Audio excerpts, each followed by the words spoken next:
Rasulullah, kamu tidak usah khawatir kalau saya meninggal. Meninggal saya itu baik. Hayati khairun lakum wa mamati khairun lakum. Saya hidup di antara kalian ya baik, setelah saya meninggal juga baik. Ya Nabi ya unik. Amma hayati fali asunna lakum as-sunan. Kalau saya masih hidup, berarti saya bisa meneladani kamu melakukan beberapa sunnah, beberapa tradisi. Sunnah itu tradisi. Jadi orang kudu artinya sunnah itu wajib atau sunat. Buktinya di Quran ada sunnatallahil latif sunnatullah fil ladzina khalau min qabl. Jadi sunnahnya, tradisinya Allah menghukumi orang-orang dulu. Itu bisa orang benar, bisa orang tidak apa? Benar. Kata Nabi, kalau saya masih hidup, fali asunna lakum asunan, saya bisa mentradisikan kamu beberapa sunnah, bisa wajib, bisa sunnah.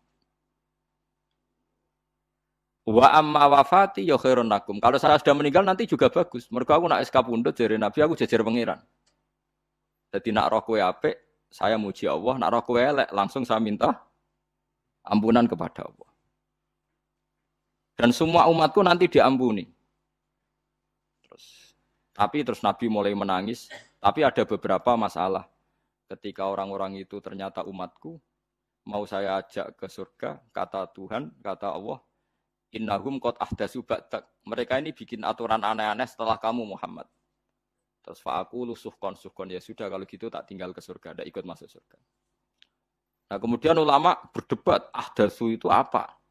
Ada yang itu bid'ah gitu. Macam-macam. Kalau ulama Sunni ahdatsu itu ya bid'ah ibadah mahdhah. Jadi misalnya orang melakukan sholat zuhur kok 6 rakaat itu kan wong nganggur papat es kesel kok malah muni 6 itu. Utawa zuhur kok mau 3 rakaat itu kan ya itu bid'ah. Karena ibadah mahdhah. Tapi kalau masalah sosial itu fleksibel. Fleksibelnya adalah misalnya dulu Nabi naik unta, orang yang anti bid'ah juga naik Innova. Padahal dulu naik unta. Orang-orang yang poligami itu ya tidak nunggu istri pertama mati. Padahal dulu Nabi poligami setelah Sayyidah Khadijah meninggal.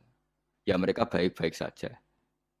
Alasannya poligami sunnah Rasul. Padahal nak detailnya sunnah Rasul poligami setelah istri pertama meninggal. Jadi kayak Rohin itu belum boleh. Istrinya kan masih hidup 2 dia. Tapi sudah.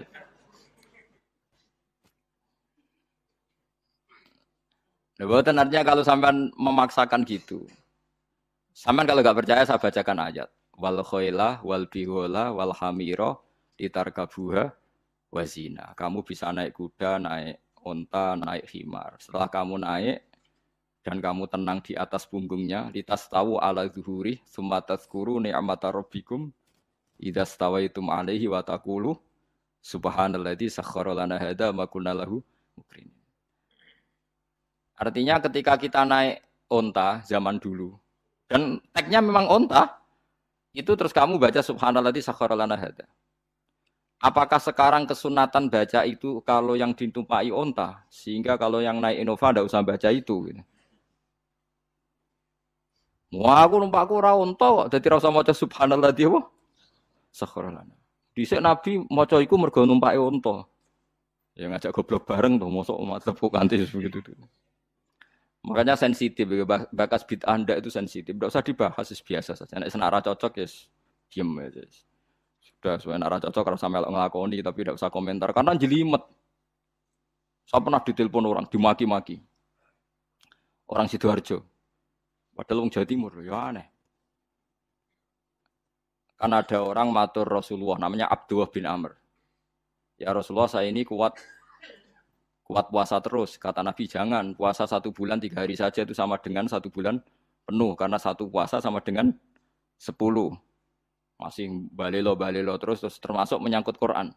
Ya Rasulullah, saya ini tiap hari khatam Quran. Jangan 1 bulan sekali saja baru khatam. Enggak ya Rasulullah, saya ini ingin sering khataman. Ya sudah kalau gitu seminggu sekali, sab'a layal. Saya lebih kuat ya Rasulullah, 3 hari. 3 hari saja khatam sekali. Iqra'hu fi salasin kata Nabi. Ya Rasulullah, saya lebih kuat ketimbang itu. Tidak ada yang lebih baik ketimbang itu kata Nabi. Kemudian orang itu anti semaan karena semaan itu kan 1 hari khatam. Paham ya? Maksudnya hadis tadi yang di Bukhari dipakai dalil anti apa? semaan karena semaan itu satu hari apa? Lewat telepon pertama lewat santri saya terus lama-lama lewat telepon. Saya tanya, kamu bacanya hadis kira-kira sama saya banyak mana? Kayaknya banyak jenengan. Terus saya tanya, betul Nabi menyuruh khatam tiap 3 hari? Ya. Betul Nabi nyuruh khatam tiap 1 bulan? Ya. Ya sudah lakukan saja. Anda sering enggak khataman tiap 3 hari? Enggak pernah, setahun aja enggak mesti. Lah iya kalau Nabi melarang baca Quran tiap hari kamu setuju, tapi Nabi nyuruh tiap hari khatam kamu enggak setuju. Enggak apa-apa, kamu anti semaan enggak apa-apa, tapi lakukan perintah Nabi tiap hari, tiap 3 hari khatam. Menang deh. Jadi, lah itu maksud saya. Anda tidak apa-apa milah-milah bid'ah sesuai versi Anda, pemahaman Anda, tapi yang fair. Kalau Anda anti semaan ya harus tiap 3 hari khatam karena dawuh Nabi iqra'hu fi kulli salasin. Enggak juga kan mereka juga orang yang enggak jarang baca. Jarang baca apa? Lah itu enggak fairnya di situ. Makanya ya biasa mawon. Cuman semaan apal Quran wis semaan. Nah apal Quran ya wiridan, malah lucu to apal Quran kok semaan. Ya yes, ngono ae apal ya nyemak kan, kok nak kesel ya mulai. Jadi bang nyemak sampai geremeng. Bariku mangan entek akeh malah lucu. Wong nyemak yo do kurang ajar. Jajal kok nyemak ki delok ngarep mbek guri tok, anggere kembar ya wis. Aku serak kelakuane wong nyemak. Kan ndekne ra apal kan yo. Biasane nyegat guri to. Kok agar gurine kembar pojok ya. Wis. Kok agar gurine pojok kembar. Ya sing semaan akhire pinter sing maca kembar gurine.